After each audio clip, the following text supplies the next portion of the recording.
La colère des agriculteurs pourrait-elle s'étendre au secteur du bâtiment? Les agriculteurs qui ont obtenu la suppression de la hausse de la taxe sur le gazole non routier, le GNR qui fait rouler les tracteurs, mais qui remplit aussi les réservoirs des engins de travaux publics. Le bâtiment entend donc bien bénéficier de la même mesure. Votre invité ce matin sur Europe 1, Alexandre Lemaire, c'est Jean-Christophe Repon, président de la CAPEB, la Confédération de l'artisanat et des petites entreprises du bâtiment. Bonjour Jean-Christophe Repon. Bonjour. Vous représentez, je le rappelle, plus de 600 000 entreprises artisanales du bâtiment. Votre message ce matin, il est simple. Et nous alors? Et nous alors, parce que depuis le mois de décembre, nous revendiquons des problématiques d'activité et donc nous anticipons ce manque d'activité à venir en 2024 et nous demandons à la Première ministre de l'époque et au Premier ministre actuel de dénouer les nœuds de l'activité grâce à MaPrimeRénov', à la rénovation énergétique. Et nous avons fait une lettre ouverte avec plus de 30 industriels et distributeurs pour l'interpeller sur la nécessité d'intervenir et de simplifier définitivement MaPrimeRénov' et permettre à ces 600 000 entreprises d'accéder au marché.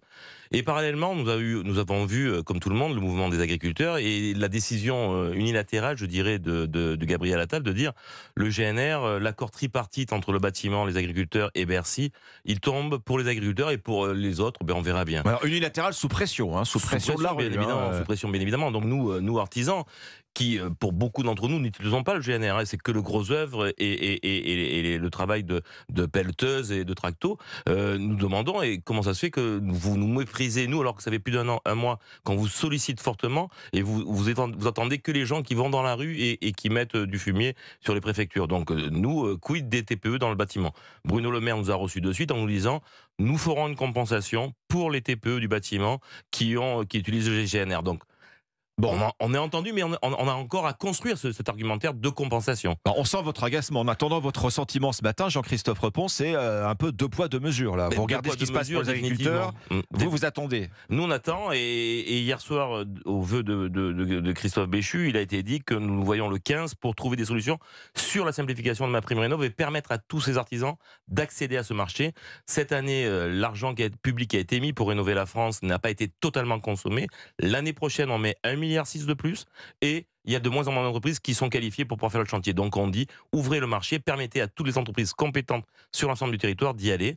Donc bien évidemment qu'on veut, par le GNR, pousser le gouvernement à prendre des décisions pour la TPE, pour la classe moyenne que représentent les entrepreneurs du bâtiment, qui sont le maillon fort de la France et la solution. Vous dites pousser le gouvernement, Jean-Christophe Repon. Sur la méthode, vous dites quelque chose de très intéressant. Je reprends la déclaration de votre confédération, la CAPEB.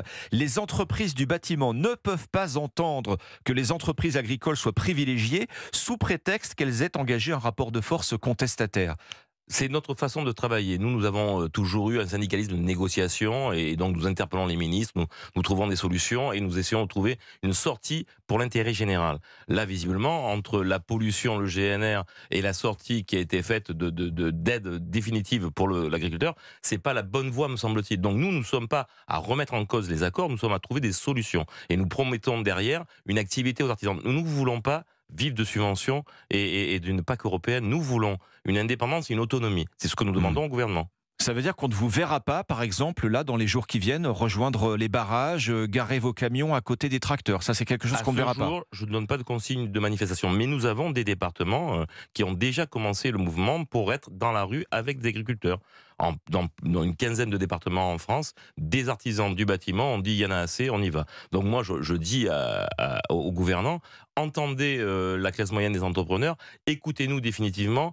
Nous voulons de l'activité, nous ne voulons pas plus de dettes pour la France. Donc essayez de trouver des solutions ensemble et construisons l'avenir pour la TPE. Au-delà du GNR, vous parliez de la simplification, de la nécessité de simplifier. Ça fait partie du mot d'ordre et des promesses qui ont été formulées mardi par Gabriel Attal dans sa déclaration de politique générale. Vous attendez des actes maintenant, j'imagine. Nous attendons des actes. La simplification, ça fait des années qu'on nous la promet. Et vous savez, quand on parle de simplification, pour une entreprise, ça a du sens, mais pour une entreprise de petite taille que je représente, nous, c'est 3 salariés en moyenne, avec 40% d'artisans seuls. Donc vous n'avez pas le luxe de consacrer un plein temps à la paperasse, en fait. Nous, c'est pas possible. C'est pas possible. Et il y a vraiment un irritant par rapport à ça.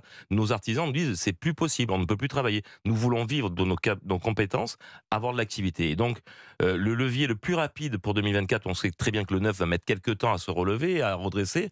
Nous avons la rénovation et la rénovation énergétique. C'est 2 segments importants qui peuvent sauver l'emploi et l'artisanat en France. Le 9, 30 000 logements promis dans les 3 ans. Gabriel Attal promet ainsi un choc d'offres. Est-ce que ça vous parle, ce choc d'offres, 30 000 logements, ça va suffire? Ça nous parle parce que on sait très bien que le statu quo ne peut être entendu non plus. On ne peut pas continuer la loi de zéro artificialisation nette des sols. Elle est logique aussi pour sauver la planète. Oui. Le fait est qu'on est aussi obligé de rénover plus que de construire, me semble-t-il. On a un projet de rénovation qui est monumental. On a un défi entre la performance énergétique et la rénovation du bâti existant qui est monumental. C'est la création de 300 000 emplois. Par contre, il faut permettre aux TPE qui sont, je le rappelle encore une fois au gouvernement, la majorité des entreprises en France, 97% des entreprises du bâtiment et que vous représentez ont moins de 10 salariés. Moins de 10 et si salariés. on ne comprend pas que la politique doit être construite pour eux, leur permettre d'accéder au marché, de libérer ces énergies et de simplifier la partie administrative, on n'aura pas les résultats escomptés. Et donc nous voulons